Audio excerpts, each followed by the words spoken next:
माननीय जनपद न्यायाधीश अध्यक्ष जिला विवेक सेवा प्राधिकरण फिरोजाबाद डॉक्टर बब्बू सारंग के गूगल मार्गदर्शन में जनपद प्रांगण के साथ साथ समस्त तहसील में राष्ट्रीय लोक अदालत का आयोजन किया गया। फिरोजाबाद में राष्ट्रीय विधिक सेवा प्राधिकरण व उत्तर प्रदेश राज्य विधिक सेवा प्राधिकरण लखनऊ के निर्देशानुसार एवं माननीय जनपद न्यायाधीश अध्यक्ष जिला विधिक सेवा प्राधिकरण फिरोजाबाद डॉक्टर बब्बू सारंग जी के कुशल मार्गदर्शन में जनपद न्यायालय प्रांगण के साथ साथ समस्त तहसीलों में राष्ट्रीय लोक अदालत का आयोजन किया गया। उन्होंने कहा कि लोक अदालत में लगभग 2 लाख से अधिक वादों का निस्तारण किया जाएगा। इसमें फौजदारी व सिविल दोनों ही वादों का निस्तारण आपसी सुलझ समझौते से किया जा सकता है। इससे दोनों पक्षों का लाभ होता है। इसमें पारिवारिक मामलों में जो पति पत्नी में के मामलों वर्षों से दरार चली आ रही है वो खत्म हो जाती है और वो लोग अपने घर खुशी खुशी जाते हैं। इस अवसर पर श्री राजीव सिंह नोडल अधिकारी अपर जनपद न्यायाधीश पोक्सो कोर्ट द्वारा बताया गया कि पक्षकार जिनके विद्युत चोरी संबंधी वाद विचाराधीन है वे इस लोक अदालत में विद्युत बिल का भुगतान कर लाभ प्राप्त किया। इसके अतिरिक्त यह भी बताया कि बैंक ऋण संबंधी वादों के निस्तारण हेतु जनपद न्यायालय के प्रांगण में विभिन्न बैंकों के स्टॉल लगेंगे, जिसमें वादकारी अपने ऋण संबंधी वादों को समझौते के आधार पर तत्काल समाप्त करा सकते हैं। प्राधिकरण के सचिव सुश्री योगेश शिवा द्वारा यह अवगत कराया गया कि ट्रैफिक चालान एवं परिवहन विभाग से संबंधित चालान के निस्तारण हेतु आने वाले जनमानस की भीड़ को देखते हुए जनपद न्यायालय पर ट्रैफिक पुलिस एवं परिवहन विभाग से संबंधित स्टॉलों की स्थापना की जाएगी, जहां पर ट्रैफिक पुलिस की ओर से एवं परिवहन विभाग की ओर से कंप्यूटर सिस्टम लगाया जाएगा, जिससे वादकारियों जनमानस को परेशानी का सामना न करना पड़े। मोटर दुर्घटना प्रतिकर दावाधिकरण के पीठासीन अधिकारी के समक्ष भी मोटर दुर्घटना प्रतिकर वादों का निस्तारण किया गया।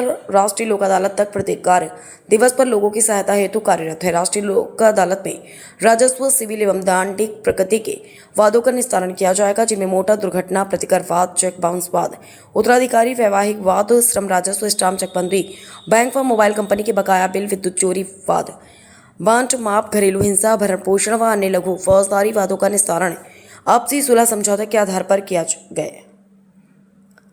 फिरोजाबाद से अरविंद कुमार, समाचार 24।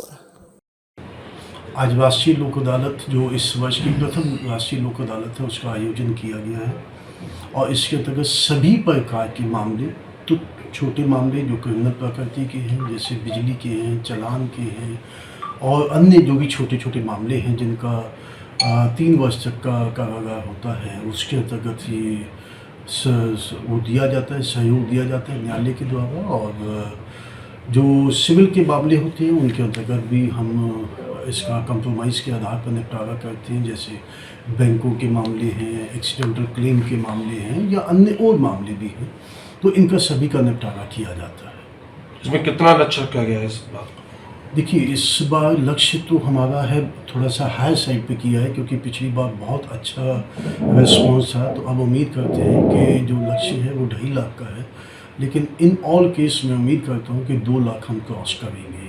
लक्ष्य जब तक बड़ा नहीं होगा, अचीवमेंट उतना बड़ा नहीं होगा। तो उम्मीद है कि हम 2.5 लाख का अगर जो लक्ष्य है तो लगभग 2 से ऊपर हम जरूर क्रॉस करेंगे।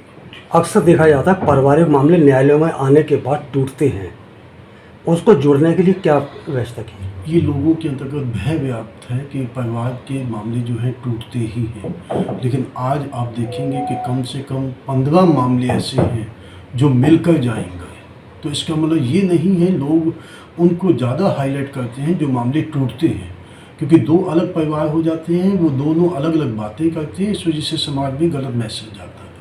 लेकिन परिवार न्यायालय के अंतर्गत आने वाले के लिए संभव कोशिश यही होती है कि वो एक साथ जाए। और आज आप देखेंगे, मीडिया देखेगा और पब्लिक देखेगी कि कितने मामले जो हैं वो दोनों जोड़े एक साथ होके जा रहे हैं और वो मानते हैं कि हमसे कुछ गलतियां हुई और गलतियां सभी से होती हैं और उन गलतियों को वो छोड़कर एक साथ जाने को तैयार है। Thank you. Thank you.